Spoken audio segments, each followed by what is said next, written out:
Hello friends, welcome to legal facts. तो आज का केस है Bashar ul Haq versus state of West Bengal AIR 1953 SC 293। Guys subject matter ये है कि इसमें कोर्ट ने कहा कि सेक्शन 297 और IPC के तहत हम कॉग्निजेंस नहीं लेंगे। पहले आपको जो हमारे कंप्लेंट अथॉरिटी है वहां जाके कंप्लेंट दर्ज करानी पड़ेगी, मतलब पुलिस वालों के पास, जो कि सेक्शन 195 और CRPC कवर करता है। अब मैं दोनों को समझाता हूँ कि आखिर ये दोनों कहते हैं क्या। सेक्शन 297 ऑफ IPC कहता है कि trespass on burial places means कब्रिस्तान में जो अत्याचार होता है, जो वहाँ पे मृतक शरीर बॉडी पड़ी रहती है, कोई दूसरा बंदा असामाजिक तत्व आके वहाँ के लोगों को या उस बॉडी को उनकी इंटेंशंस खराब करता है, अपनी इंटेंशन से उनकी फीलिंग्स को ठेस पहुंचाता है, अत्याचार करता है, अवहेलना करता है, वहाँ की संस्कृति जो हमारी संस्कृति उसे खराब करता है, तो एक ऑफेंस है जिसके लिए हमको कंप्लेंट दर्ज करानी पड़ेगी तुरंत में, जिसको पुलिस के पास हम जाके इस चीज को आगे प्रोसेस में ला सकते हैं।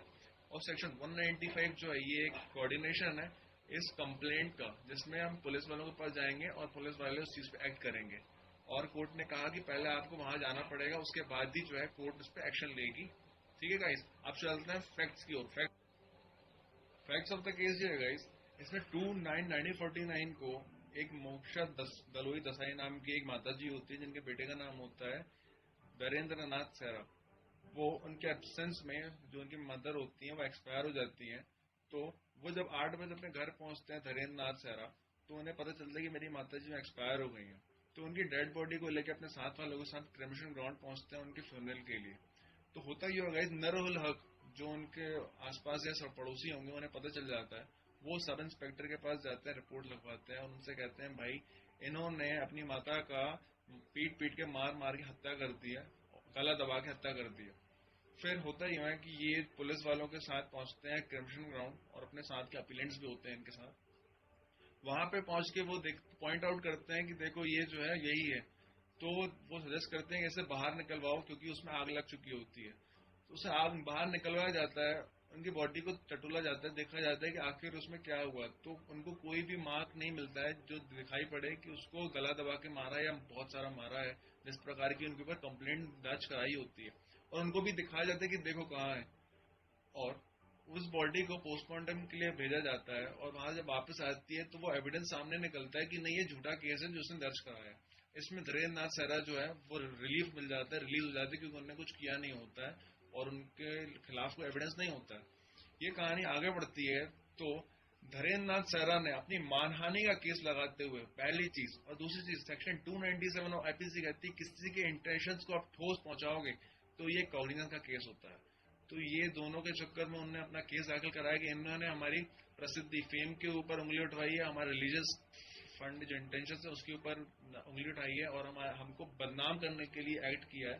सो उनने उनके ऊपर ये चार्जेस लगाते हुए ट्रायल कोर्ट में डाला और ट्रायल कोर्ट ने उन दोनों जो उनके साथ निरोलक और उनके अपीलेंट्स हैं उनको अपराधी मानते हुए उनको 3 महीने की सजा, जो कि सेक्शन 297 के तहत उन्हें 3 महीने की रिगरस इम्प्रिजनमेंट और 100 रुपए फाइन उनकी मानहानि के तहत, डिफेमेशन के तहत उनको सेंटेंस करार दिया। गाइस होता ही हुआ, जो इनके जो अपीलेंट्स होते हैं इस केस के, वो पहुंचते हैं appellate court mean session court के पास, हावड़ा। वहां पे उन्होंने अपनी बात, ये केस सेटिसाइड किया और उनको दोष मुक्त कर दिया। और उन्होंने कहा अगर इन्होंने कोई ऑफेंस कमिट किया भी है तो वो सेक्शन 182 और 211 ऑफ IPC के अंदर कवर होगा। मतलब जो धीरेन्द्र नाथ सहरा उसकी कोई कोई इज्जत नहीं, मतलब कोई रिस्पेक्ट नहीं। उसने मानहानि का केस लगाया, उसने ब्यूरल अत्याचार का केस लगाया कि उसके इंटेंशंस और फेम को, उसके बदनामी के कारण जो उन्होंने हक ने ऐसा काम किया। कोर्ट ने इस पे ध्यान नहीं दिया। उन्होंने कहा कि भाई जो मेरे पब्लिक सर्वेंट लगे हुए हैं उनकी पावर का गलत इस्तेमाल करते सामने वाले बंदे के ऊपर ऐसा कार्रवाई की है कि भाई उसको ठेस पहुंचे और सामने वाले बंदे के ऊपर ऐसी कोई कार्रवाई हो जाए जिसमें उसका जो है सम्मान खराब हो और पुलिस वाले की जो डिग्निटी है उस पर आँच आए। अब आप समझ सकते हैं कि यहाँ पे कोर्ट ने धीरेन्द्र सिंह सहरा को अलग कर दिया। सिर्फ कोर्ट ने अपनी बात रखी और सेक्शन 211 के तहत ये कहा कि भाई नरलोक ने अपनी जो इन्फॉर्मेशन दी है वो गलत इन्फॉर्मेशन दी है, सामने वाले बंदे को दोष कराने के लिए, उसके ऊपर सजा दिलवाने के लिए उसको झूठे इल्जाम में फंसाया है। अब मैं आपसे सवाल पूछता हूँ, क्या ये सही है और कितना सही है? अब चलते हैं गाइस आगे क्या होता है। उनने इस चीज को करार देते हुए ये केस वहीं रुक गया और उन्होंने कहा कि ये केस बनेगा तो सेक्शन 211 और 182 के तहत आईपीसी में बनेगा। उन्होंने ये कहा कि सेक्शन 195 सीआरपीसी के अंदर जब तक कंप्लेंट दाखिल नहीं होगी कंप्लेंट अथॉरिटी की तरफ से, तब तक इनके ऊपर कोई ऑफेंस नहीं लगेगा। अब आप समझ सकते हैं कि धीरेन्द्र नाथ सैरा परेशान हो रहा था बंदा और उन्होंने कंप्लेंट अथॉरिटी की बात कर दी। अब इसका रिवीजन उठाते हुए नरेंद्र सैरा चलते हैं हाई कोर्ट और उन्होंने अपना रिवीजन लगाया, वहां पे अपनी बातें रखी, अपने फैक्ट्स रखे, अपने केसेस के बारे में मुद्दों की जो मेन जानकारी वो रखी और वहां के हाई कोर्ट के जजेस ने उनकी बातों को देखते हुए कहा कि नहीं, हाँ, सेक्शन 297, सेक्शन 182 और सेक्शन 500 के तहत ये जो कार्रवाई होगी, चार्जेस होंगे, लगेंगे। उनने अपनी फुल बेंच पे बैठाते हुए ऑनरेबल जजेस ने ये बातें रखी कि 160 ऑफ सीआरपीसी के तहत कॉग्निजेंस डायरेक्ट लेने का अधिकार है मैजिस्ट्रेट को, पर सेक्शन 195, सेक्शन 196, 196 से 197, 199 के तहत उनको कॉग्निजेंस डायरेक्ट लेने का अधिकार नहीं है। सो यहाँ पे कहानी ये फंसती है गाइस की धीरेन्द्र नाथ सैरा ने लगाया था कंप्लेंट किसको, ट्रायल कोर्ट में, और यहाँ पे जो अपीलेट कोर्ट है, मीन सेशन कोर्ट है, उनने बात कर दी कि हमारे कंप्लेंट अथॉरिटी यहाँ पे केस दर्ज करेंगे, तब जाके उनको ऑफेंस, उनके ऊपर ऑफेंस लगेगा, तब जाके वो दोषी करार होंगे। पर हाईकोर्ट ने इस चीज पे ध्यान दिया और प्रोविजंस पे ध्यान देते हुए कहा कि जब उस अपीलेट बंदे ने ऐसा कुछ ऑफेंस लगाया ही नहीं जिसके तहत इसमें कंप्लेंट अथॉरिटी की बात आई, ना ही कंप्लेंट अथॉरिटी ने ही शुरुआत में ऐसी कोई कार्रवाई या फिर ऐसा ऑफेंस के लिए केस दाखिल कराया हो, तो हम इसमें क्या कह सकते हैं। हमारा सिर्फ मुद्दा इतना है कि आखिर इसमें ये सेक्शन 182 लगना है कि नहीं लगना, इतनी बात है। तो उन्होंने कहा कि नहीं, इस चीज को अलग करो। अब यहाँ पे उन्होंने बात है कि सेक्शन 297 के अंदर जो ये केस कॉग्निजेंस बनता है और इसको मानहानि लगती है, तो इसके तहत ये केस बड़ा आगे। उन्होंने अपील जो अपनी बातें हैं नीचे कोर्ट में सेशन कोर्ट के पास रखी। उन्होंने ये कहा कि ये नहीं, आप गलत कर रहे हो, जो आप मुद्दे की बात है आप उस पर ध्यान दो, आप अपनी बात पीछे मत रखो। तो उन चार्जेस लगाते हुए 297 और 500 के तहत उनने फिर से जो नर और जो अपीलेट थे उनको वापस बुला लिया, मीन उनको रिमांड में डाल दिया, कन्विक्ट कर लिया।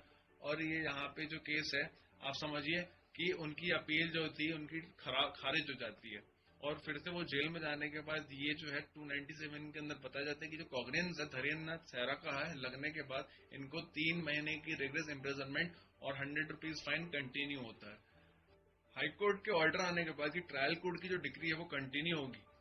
उसके बाद जो हमारे अपीलेंट्स है हाईकोर्ट में फिर जाते हैं परमिशन मांगने के लिए कि हमें अपील करना है सुप्रीम कोर्ट में। तो वहां के जो ऑनरेबल जजेस की जो बेंच होती है वो कहती है कि नहीं, आपको ऑब्जेक्शन आर्ग्यूमेंट करने का कोई मौका नहीं दिया जाएगा और आपकी अपील जो है वो खारिज की जाती है। ये केस आगे बढ़ता है तो गाइस इसमें जजमेंट निकलता है। जजमेंट में ये आया कि सेक्शन 160 ऑफ सीआरपीसी के अंदर जो मैजिस्ट्रेट होंगे उनको डायरेक्ट कॉग्निजेंस पहुंचेगा, आप कर सकते हो। और सेक्शन 195, 196, 197 और 199 के तहत जो भी होगा उसमें आपको पहले पुलिस वाले के पास जाना पड़ेगा, कंप्लेंट रिपोर्ट डलवानी पड़ेगी, तब जाके प्रोसेस आगे बढ़ेगी। तो गाइस इसमें सेक्शन 297 जो ब्यूरल ट्रेसपास की बात करता है, इसमें गाइस पहले आपको कंप्लेंट दर्ज करवानी पड़ेगी, उसके बाद ये केस आगे बढ़ेगा, ये कॉग्निजेंस पुलिस वाले लेंगे, कंप्लेंट अथॉरिटी लेगी, फिर ये केस आगे बढ़ेगा। गाइस इसमें ये भी है कि सेक्शन 449 जो डिफेमेशन की बात करता है, जो मानहानि की बात है, इसका पनिशमेंट सेक्शन 500 में बात की गई है। इसके तहत जो बंदा मीन्स पुलिस ऑफिसर जो कंप्लेंट अथॉरिटी था और जो धीरेन्द्र नाथ सैरा, इन दोनों ने मिलके लगा सकते हैं किसके ऊपर, नरहुल हुक के ऊपर। क्योंकि गाइस इस बंदे ने दोनों की डेफेमेशन किया है, दोनों की मानहानि करी। कैसे? 297 मतलब कि ब्यूरियल ग्राउंड में उनके ऊपर ये मतलब कि उनके इंटेंशंस को खराब किया, मतलब उनके ऊपर ये परेशानियां क्रिएट करी, उनकी आलोचनाएं करी, अवहेलना करी, अत्याचार किया, वहां पहुंच के बीच में रुकावट डाली, उनकी संस्कृति के ऊपर ये अड़चने डाली कि आप ये जो कर रहे हो गलत कर रहे हो, आपने अपनी माताजी को खुद मारा है। और इल्जाम लगाया उनकी प्रसिद्धि के ऊपर, मीन्स पुलिस वाले की प्रसिद्धि के ऊपर, कि इतना वो उनकी बातों में आ गया और ऐसे चल पड़ा बिना एविडेंस के। उसके पास कोई एविडेंस नहीं था, ना फोटोग्राफ था, ना कुछ था, ना लिखित में कुछ था, वो ऐसे उठ के चला गया। तो दोनों के ऊपर वो चाहे तो दोनों बंदे जाके उसके खिलाफ डेफेमेशन का चार्जेस लगवा सकते हैं। अभी इस प्रेजेंट में तो डेफेमेशन का चार्ज धीरेन्द्र सिंह सैरा ने लगवाया, लेकिन वो चाहते तो वो भी लगवा सकते थे। तो गाइज ये जो यहाँ पे अपील है डिसमिस होती है। और गाइज ये केस में अब प्रिंसिपल लॉ लेट डाउन बसता है। वही मैंने आपसे फिर रिपीट करूंगा, सेक्शन 297 में कोई भी कोर्ट जो है कॉग्निजेंस नहीं लेगी इसमें पहले कंप्लेंट जाएगी 195 सेक्शन के तहत सीआरपीसी के में। पहले कंप्लेंट अथॉरिटी इस चीज को जज करेगी, वहां पे डिसाइड करेगी, वहां पे रिपोर्ट दर्ज करेगी, कंप्लेंट आगे बढ़ेगी, तब जाके जो है केस आगे बढ़ेगा। तो गाइस ये केस अब यहाँ पे खत्म होता है।